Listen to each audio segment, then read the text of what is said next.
പെരിഗമന ജ്യോതിഷാലയത്തിലേക്ക് എല്ലാ ജ്യോതിഷ വിശ്വാസികൾക്കും സ്വാഗതം.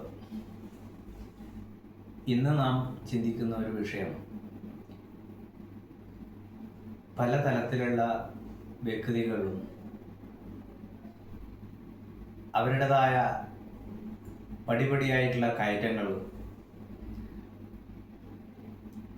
അവരുടെ നക്ഷത്രങ്ങളും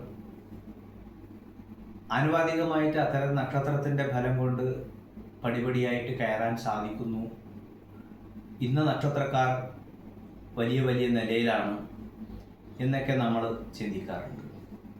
എന്നാൽ അതേ നക്ഷത്രത്തിൽ പിറന്ന സാധാരണക്കാരിൽ അതിലുപരി സാമ്പത്തികമായിട്ടും കുടുംബപരമായിട്ടും വളരെയധികം ദുരിതങ്ങൾ അനുഭവിക്കപ്പെടുന്നവരും ഈ നക്ഷത്രക്കാർ തന്നെ നമുക്ക് ചുറ്റിലും കാണാം. അതെന്തുകൊണ്ടാണ് സംഭവിക്കുന്നത്? അങ്ങനെയെങ്കിൽ ഒരു നക്ഷത്രത്തിൻ്റെ ശക്തി ഫലമാണെങ്കിൽ ആ നക്ഷത്രത്തിൽ പിറന്ന എല്ലാവർക്കും ആ ഫലം ലഭിക്കട്ടെ. ഈയിടെ ഉദാഹരണത്തിന് ബഹുമാനപ്പെട്ട നമ്മുടെ പ്രധാനമന്ത്രിയുടെ നക്ഷത്രം അനിഴം നക്ഷത്രം.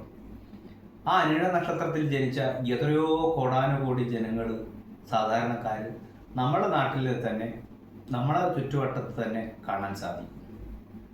അവർ പഞ്ചായത്തിലോ പ്രാദേശികമായിട്ടുള്ള തലത്തിൽ പോയിട്ട് ഗൃഹാന്തരീക്ഷത്തിൽ പോലും ഒരു പ്രസിഡന്റോ സെക്രട്ടറിയോ ആവാനുള്ള അല്ലെങ്കിൽ ഒരു ആധികാരികതയില്ല വ്യക്തികളാവാൻ സാധ്യതയില്ല.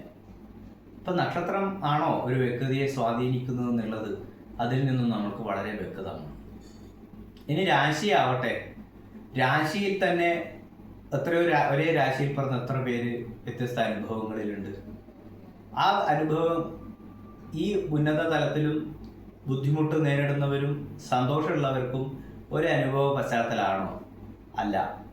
അപ്പോൾ രാശിയാണോ സമാനമായിട്ട് ഫലത്തെ ആധാരമാക്കേണ്ടത്? അപ്പോഴാണ് ചിന്ത വരുന്നത്. ഇന്ന് നാം ചിന്തിക്കുന്നതും രാശിയും നക്ഷത്രത്തിനപ്പുറത്ത് ഒരു വ്യക്തിയെ എങ്ങനെയാണ് അനുഭവ ഗുണങ്ങൾ, ഗ്രഹത്തിൻ്റെ